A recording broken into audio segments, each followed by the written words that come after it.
Good day to you. I'm Spenta, sharing my backyard here with you. This is one of my gardens that I had planted some onions in a few weeks ago, and I'm sharing my progress with you. Onions are cool weather crops, so they enjoy the cold weather. I will let you know that they look like they're not making it, but they are actually making it. And let's get a close-up of what's going on and what I had to go through. So my onions went through 1 week of snow, followed by 4 days of ice. That's right. These onions that I planted about 5 weeks ago stayed in the ground for about a week, and afterwards had to put up with so much ice and snow. So guess what I decided to do after I saw the ice and snow? You see, let me get closer and show you that they are doing really good in their rows. And then I will tell you my tricks as how I made them live past that ice and snow. It is very hard to do. Very hard to be a self-sufficient gardener, to have your own produce where you eat each year.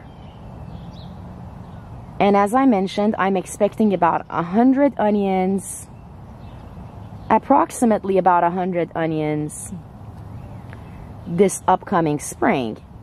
And if you see some onions are thicker and stronger than the other onions, it is due to the fact that I planted those 2 weeks prior to planting my other bunches. I first planted yellow onions, then planted red onions and white onions.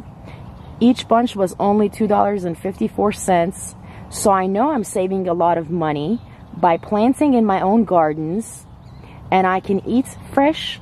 I can come here, grab an onion, go inside, and eat fresh. Not only that, I have a variety.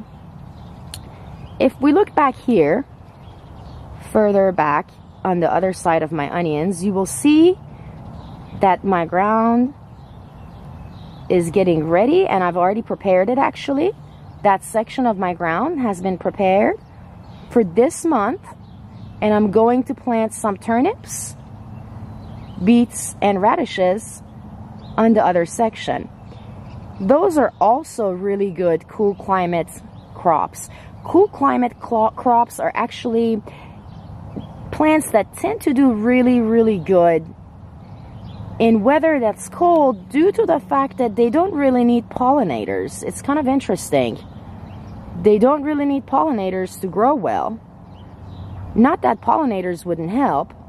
I have so many daffodil bulbs that are coming up right now. They also made it past this ice and cold, and let's see if I can get a close up and show you how well they're doing very well for all that cold. Now the trick as to what I did to make the gardens look a little bit more sturdy than one would expect them to be.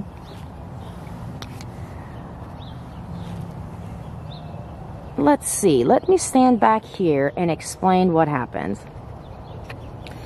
Each 2 weeks, I plant separate rows of onions. So the onions that are going to be ready in spring, the onions that I mentioned I'm expecting around 100 of, they will not all come out of the ground at the same time. And you can leave onions in the ground for a longer time. Depends on the size of the onions. You can then take them out of the ground and braid them. Let them dry. After drying, you can braid them. So onions last a long time. And I saved a lot of money this year, because just for 5 or 6 onions at the store, I'll have to pay $5 to $7 depending on the type of onion that I'm purchasing.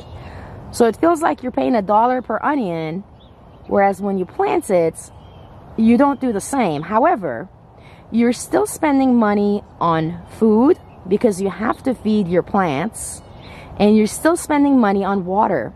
So what I did, here's a good tip. prior to that cold weather hitting your plants and your gardens. Remember that the soil temperature of your garden is going to drop. If the soil temperature of your gardens, right here, the soil temperature, if it changes and it drops, my plants can go into shock. So a good method to use is to water your plants prior to each frost or snow or cold weather that you know you're going to encounter. Water your plants, then cover them up. That's exactly what I did. I watered my plants and I covered them up. I highly recommend a thick plastic, something that is not going to be penetrated easily, or burlap sack. Perhaps mix the two together. You could also do it as DIY, which means you can actually make something on your own with burlap, plastic, and some blanket. You could anchor it with 4 sections, which is what I did here. One over there, one over here, one on that side, and one on that side. And once you anchor that up, it will provide something similar to a greenhouse. And a greenhouse has humidity. Enough humidity will help your plants and your soil. Not only that, I started with a soil that I knew what it contains because it comes from my own compost pile. Now, if you know what you're putting in your soil, you know what you're putting in your body. I have a compost pile that consists of my own veggies and scrap leftovers from the kitchen, grass clippings from my backyard, front yard, and also a third portion of cow manure. So that's what's in the ground right here. That is what is in the ground right here. And over here, I have prepared it, as I mentioned earlier, I have prepared it for more to plant. Each 2 weeks, I plant something different. And therefore, I'm guaranteed to have continuous produce. And I am very glad to see my onions, very happy to see that I can still be expecting near 100 onions this spring, and that my method of watering my plants prior to the cold weather, ice and snow attacking my gardens, I'm glad that that plan worked.